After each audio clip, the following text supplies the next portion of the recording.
Nyaho guys, hari ini gua mau nge-review keyboard yang nggak baru dari Pressplay, dan yaitu Voyager 68. Kalian mungkin bingung, bro kan udah lama ini keyboard rilisnya, ngapain di-review sekarang? Alasannya itu karena dalam batch ini ada beberapa perbedaan dengan batch yang sebelumnya, dan Pressplay memutuskan untuk mengirim satu unit ke gua untuk gua review dan modding. Bedanya termasuk keycapsnya yang menggunakan profile cherry dan katanya warnanya juga lebih konsisten. Pilihan switchnya juga nambah banyak. Yang sebelumnya hanya Gateron Brown and Red, sekarang juga ada Yellow. Gua gak punya unit batch pertamanya untuk membandingkan dengan yang batch baru ini ya, jadi mungkin ada beberapa perbedaan yang gua kelewatan.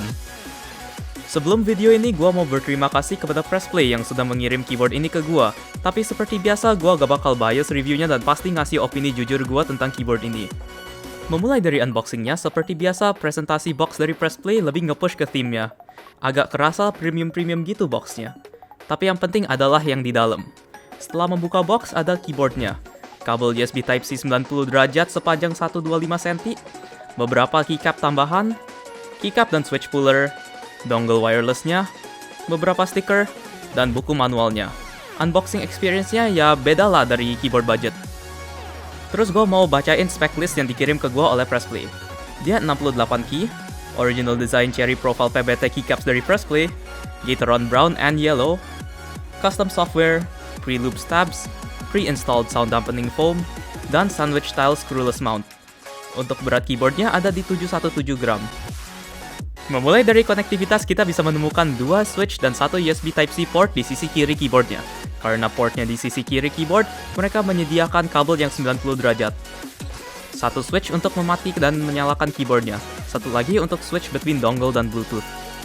Untuk Bluetooth-nya dia sudah Bluetooth 5.0, dan untuk dongle-nya dia sudah 2.4 GHz. Sayangnya di case-nya masih belum ada tempat untuk store dongle-nya. Terus kita ke keycaps-nya. Dia merupai berbahan PBT dengan Legends yang die-sub. Desainnya original dari Pressplay dan mempunyai color scheme putih, ungu, dan biru. Mereka juga bilang kalau keycap ini higher quality dan warnanya lebih konsisten. Yang high quality-nya gua kurang agree, karena masih ada sedikit sisa flashing di keycaps-nya dan ada beberapa key yang warping. Tapi kalau dibilang warnanya konsisten, gue bisa verify. Karena beberapa dari keycaps yang biasa mereka buat itu white base terus di dye sub untuk mengganti warnanya. Di sini mereka langsung menggunakan keycap yang sudah berwarna base-nya dan baru di dye sub Legends-nya. Nah, di sini gue juga menemukan major flaw keyboard ini, yaitu keycapnya ada interference dengan switch-nya. Berbeda dari yang sebelumnya gue review yaitu Rover 84, di keycap set ini sisi belakang keycapnya yang biasanya ada interference tidak ditipiskan. Kalau di Rover 84, keycapnya 1,4 mm dengan sisi belakang yang 1 mm. Tetapi di sini keycapnya 1,4 mm. Gua gak ngerti mengapa Pressplay tidak menipiskan belakangnya di keycap set ini. Mungkin karena mereka memilih untuk menggunakan keycap set yang udah berwarna base-nya. Jadi ada sacrifice di sisi kompatibilitas.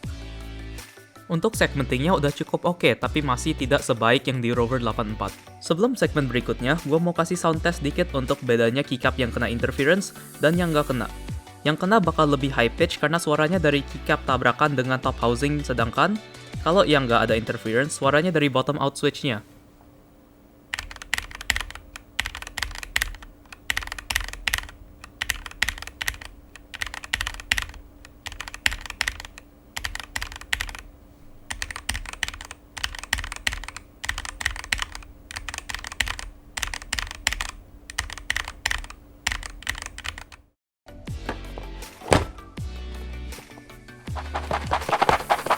Next, kita ke switch-nya. Bisa pilih Gateron Browns atau Yellows.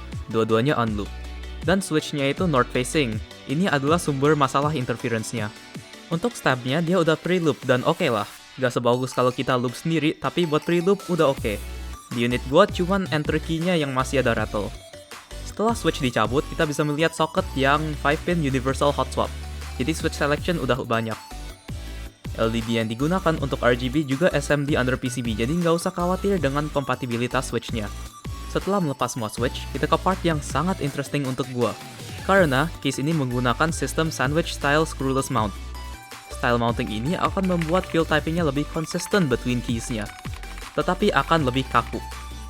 Untuk membuka case, dia tanpa baut dan kita perlu menggunakan pry tool untuk mencongkel pinggir case-nya dan melepas top piece case-nya. Setelah melepas top piece, kita bisa mengeluarkan plate-nya yang mempunyai finish putih satin. Tadi gue udah mention kalau mounting sandwich style yang digunakan di keyboard ini akan membuat typing feel-nya lebih stiff. Ini akan lebih stiff lagi karena bahan plate-nya metal. Dan cukup kaku, seperti Anda bisa lihat di tes ini. Bentuk plate-nya juga nggak standar untuk menampung sandwich style mounting-nya. Pas gue ngecek durabilitas plate-nya, dia masih baret, tapi ya cukup durable, agak susah baretinnya gitu. Next, kita bisa mengeluarkan PCB-nya. Dia mempunyai PCB berwarna hijau dan kabel di sisi belakang yang terkonek ke baterainya.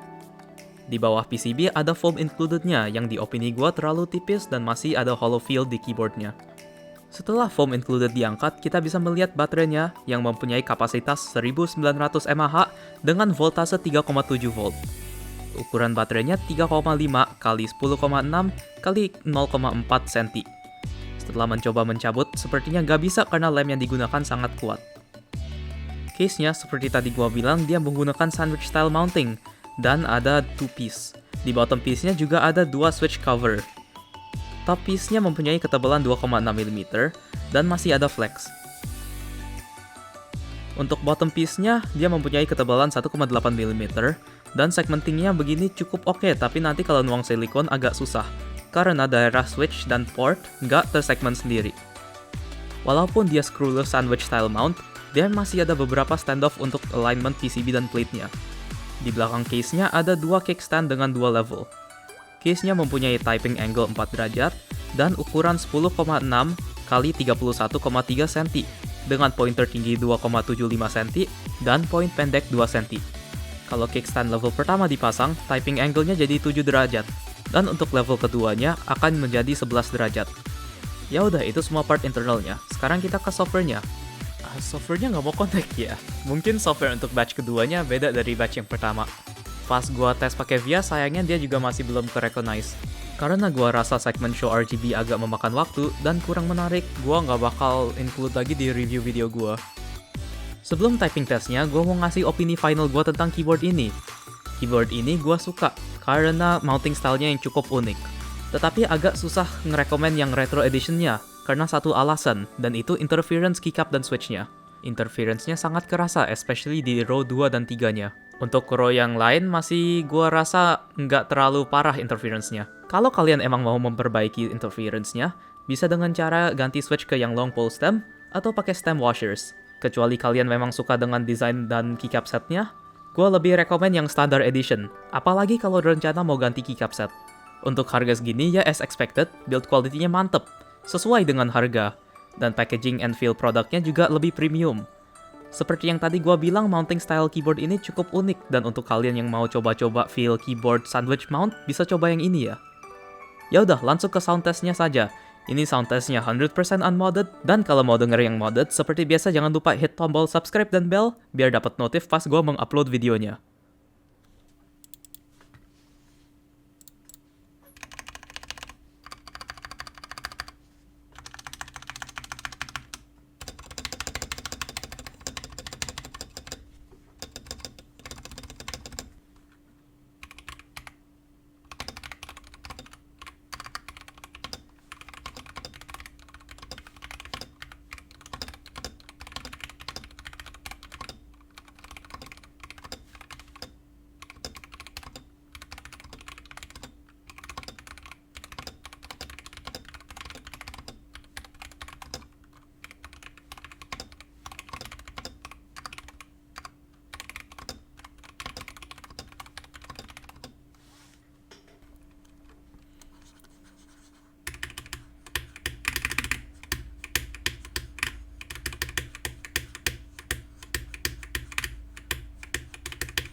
Ya udah, ini akhir video ini. Jangan lupa like, subscribe, dan hit tombol bell biar nggak ketinggalan.